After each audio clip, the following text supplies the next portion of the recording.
Magandang araw mga kaibigan. Bigyan natin ng reaction opinion itong video posted by Attorney Regal Oliva. May patutsada siya, may paliwanag siya kay Attorney Claire Castro kasi parang deeply offended si Claire Castro sa nangyari sa kanya sa Canada, yung sinigaw-sigawan siya doon. Ngayon parang nagpapatulong sa DFA si Auntie Claire para ma-deport yung mga Pinoy na kababayan natin doon. Kaya ito, napakagandang paliwanag ni Attorney Regal Oliva. Offended is very much different than violated. Nasaktan si Claire Castro. Kaya lang, mayroon bang batas na na-violate? So, magkaiba yung violated at offended. Pakinggan natin itong si Attorney Oliva. Maling. What a crybaby. Dali. Maybe. Pero let me ask you this. When did being offended become the same as being violated? Because those are two very different things. Habang nasa Canada, si Claire Castro, she was confronted by a group of Filipinos who shouted, "Shame on you! Sinungaling! What a crybaby! Pangit! You're one of the Maleta gang. You pocketed millions of pesos. Bring the money back to the Filipino people." Masakit bang marinig? Yes. Of course. Yes. Masarap pa sa tenga. Maybe for some. Pero ang tanong ng batas is not whether the words were offensive. The question is, were they illegal? And that's where many people forget one very important legal principle: jurisdiction. Claire Castro was not in the Philippines. She was in Canada. At kapag nasa Canada ka, Philippine standards do not automatically apply.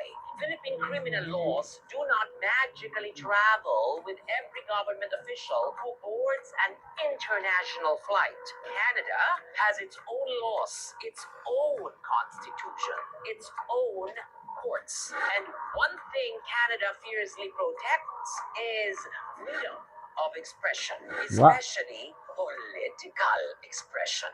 Meaning, hindi porket nasaktan ang isang public official, may krimen na agad. Hindi porket may sumigaw ng "shame on you" ay may kaso na. Hindi porket tinawag kang sinungaling ay pwede nang ipa-deport ang nagsabi. I've seen people asking, pwede bang ipa-deport ang mga OFWs na yan? Seriously? For what?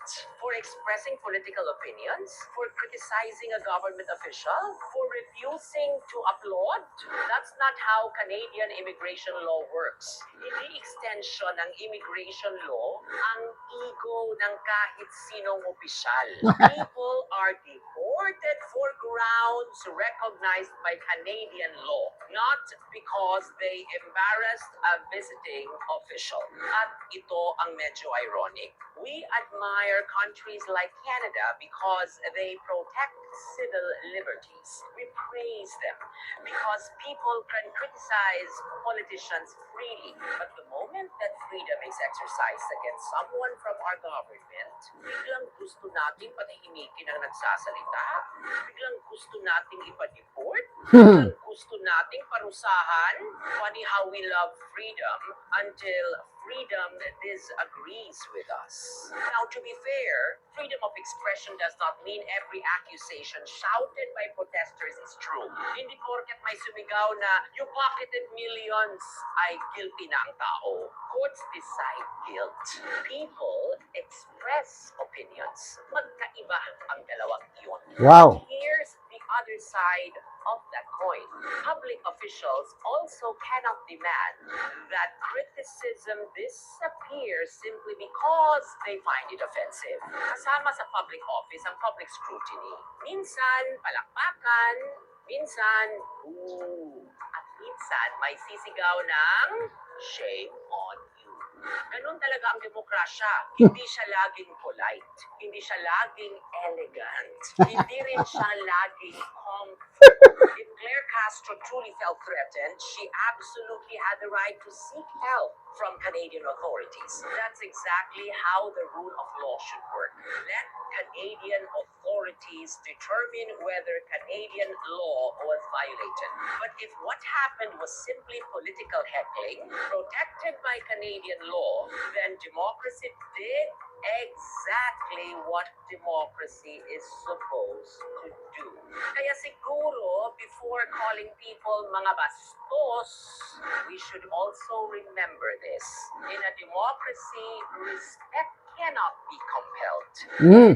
Must be earned. Yes. Minsan, ang tinatawag ng mga nasa kapangyarihan na kabastusan, a free country simply calls it freedom of expression. Another day, Another POV. Wala akong pinapalampas na POV ni Attorney Regal Oliva dahil napaka-informative, napakadaling intindihin. Yan offended and violated. Magkaiba yun. So, offended. Kung ako ang nasa kalagayan ni Auntie Claire, offended din ako. But that's part of democracy. Government official ako eh. Huwag kang balat sibuyas. Ganon yun. Desisyon na yun ng Supreme Court. Basta lang, yung pagbabati ko sa iyo, sa akin, kung ako yung public official, ay walang kasamang malis. Yung evil intent to ano. Basta pure criticism lang. Pwede yun. So, ipapadeport? O sige, subukan nyo. Dahil lalong pagtatawanan kayo ng taong bayan sa gagawin nyo yan, ibig sabihin, nasaktan kayo at gusto nyo lang lintek lang, walang Salamat mga kaibigan sa inyong pagsubaybay sa channel na ito. Nakakatulong kayo ng malaki sa tribong Talandig ng Bukidnon dahil ang income natin sa channel na ito is pantulong sa tribo. Namimigay tayo ng libreng yero at pako para makapagpatayo sila ng mas maayos na tirahan. Panoorin nyo ang video na ito. Karon mo na ni ang pag-atupan sa natabangan na mo og yero nga iyang gipatindog ka bagong balay. So mo na ni ang yero nga among gihatag nga ilang iatop karon.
O karon humanagid sa pag-atop ang ginatabang nga yero.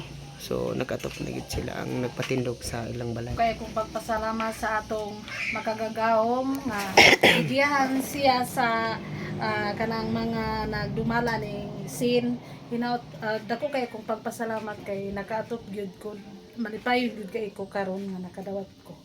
Naot pa nga dugang pod grasya nga moabot sa nagdumala ni nga naginabang para dugang daghan pa nga mga tawo ang mahinabangan nila nga nagkalisod. Salamat kaayo. So pila na ni ka bulan nga imong gipatindog nga balay bago pa naatupan? Kuan mga kuan duha ka pin ka bulan. Duha na kapin ka bulan aya pagid natupan. Oo. So nga naman sa gidugayon na nga gipatindog ni mga balay wala nimo natupan. Tungod sa kanang atong mga kuan karon kalisod sa panahon wa tay kuan na Walay- kita o- pero igora kaon. Wala ikapalit. Oo, wala ikapalit. Oo, so salamat kaayo. Salamat sad kayo sa kay nahinabangan ko og sin. Dako kay ko pagpasalamat. Okay, salamat.